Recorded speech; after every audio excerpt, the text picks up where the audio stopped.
Bonjour mesdames et messieurs, bonjour la famille, bonjour tout le monde et bienvenue dans ce deuxième cours chinois dans vos poches sur ITC China Vibes. Avant qu'on y aille, je vous passe ceci.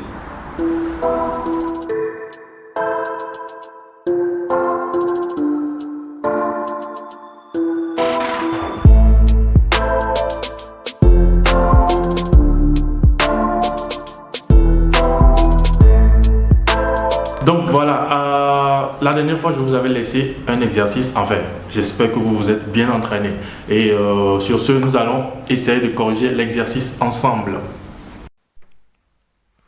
Donc voilà l'exercice en question, on va le corriger rapidement afin de poursuivre le cours. Donc voilà, pour le petit 1 ça fait A, A, A, A, A, A, A, A. Et pour le petit 2, ça fait A, A, A, A, A, A, A, A. Pour le petit 3, ça fait A, A, A, A, A, A, A, A. Donc le petit 4, ça fait A, A, A, A, A, A, A, A. Donc voilà, enfin l'exercice.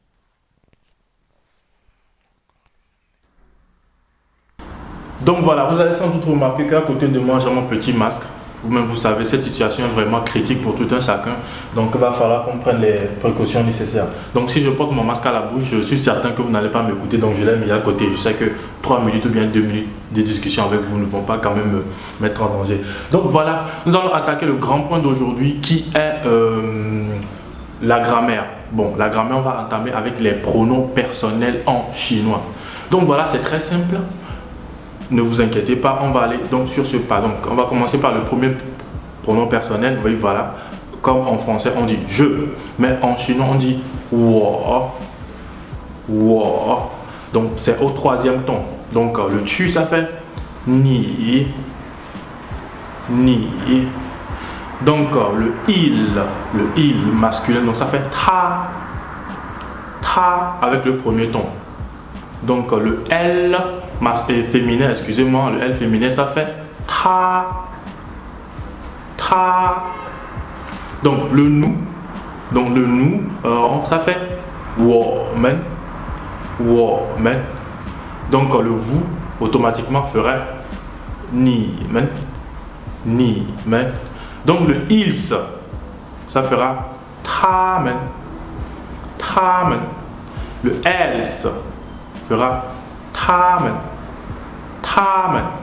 Donc voilà un peu les pronoms personnels en chinois. Vous allez remarquer que pour former le pluriel des pronoms personnels en chinois, on ajoute le men. Donc voilà, c'est une petite particule pour comme en français, on met les s. Voilà, on met les s. C'est une petite particule. Là, on ajoute à wo plus men, ça fait le moi plus men, donc ça fait moi. Plus le S, donc ce qui fait nous, le toi plus le S, donc ça fait le ni men. Donc voilà, donc en chinois, globalement, les pronoms personnels, c'est aussi simple que ça. On récapitule, donc ça fait wo, ni, ta, ta, wo men, ni men, ta men. Donc il y a également ning. Ning qui est la formule de politesse du ni, c'est-à-dire ce qui correspond à vous en français, c'est-à-dire vous voyez quelqu'un, voilà, vous voyez, voilà, c'est ça le mot que je cherchais, vous voyez. Donc ça veut dire que c'est en fait ça, en fait, lorsque tu apprends le chinois tous les jours, ça a un petit, comment dire, impact sur ton français avec ta langue maternelle. Mais ça fait rien, ce sont comme diraient les gens, ce sont les secousses de l'avion en fait. Donc voilà, nous allons aborder maintenant un autre point crucial qui est les deux auxiliaires en chinois.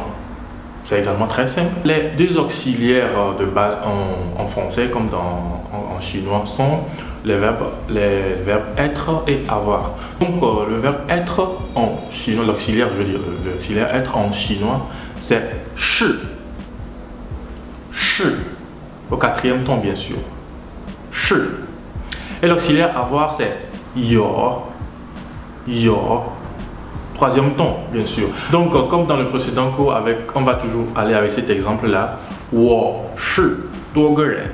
Donc voilà, il y a le wo, je, shi, qui est le verbe être, l'auxiliaire être, oui. Duo ge ren, togolais. Donc je suis togolais. Donc voilà. Donc c'est aussi simple que ça. Donc vous devez savoir que la constitution des phrases en chinois, c'est sujet plus verbe plus le complément d'objet direct. Enfin, plus le complément, c'est pas forcément le complément d'objet direct, mais plus le complément, simplement comme ça commence toujours comme ça. Et le deuxième auxiliaire, l'auxiliaire avoir, qui est yo. Yo. Donc, exemple, 我有钱 我有钱 j'ai de l'argent. 我 moi 有 avoir 钱 argent, moi avoir argent, donc j'ai de l'argent. Donc voilà, le troisième point de cette vidéo, ce sera les bases de la conversation. C'est-à-dire, normalement en français, lorsque tu rencontres quelqu'un, hey, tu dis hey, salut, comment tu vas, je vais bien, la famille, tout ça, tout ça.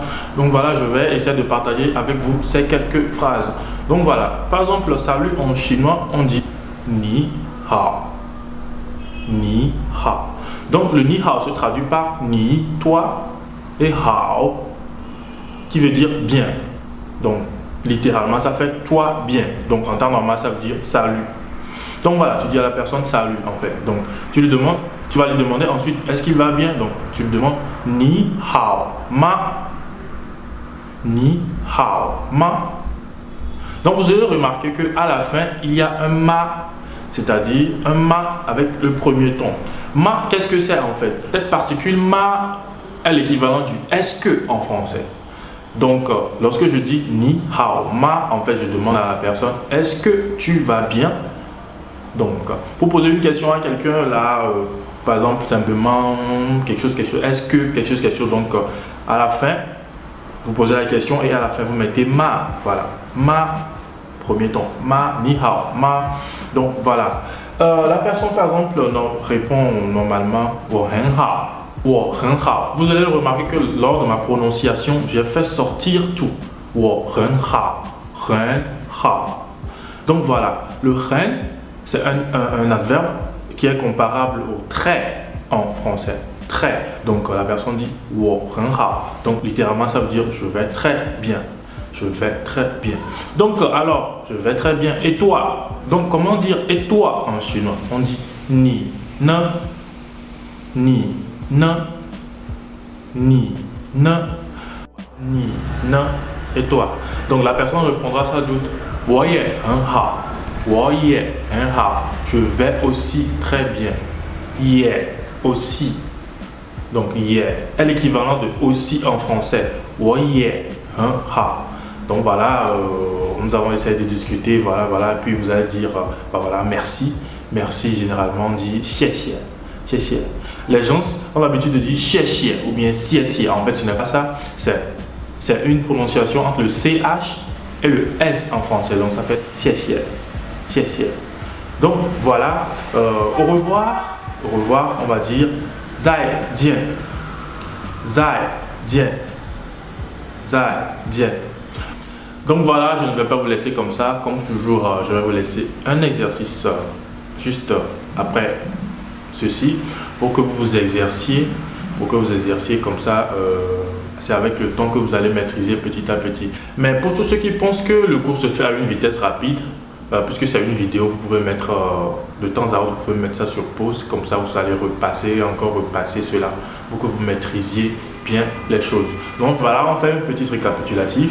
Donc on a vu aujourd'hui les pronoms personnels, ensuite les auxiliaires être et avoir. Mais dans des prochains cours, nous allons essayer d'aller encore de fond en comble et petit à petit, et on va essayer ensemble de maîtriser toutes ces lois grammaticales et le vocabulaire chinois.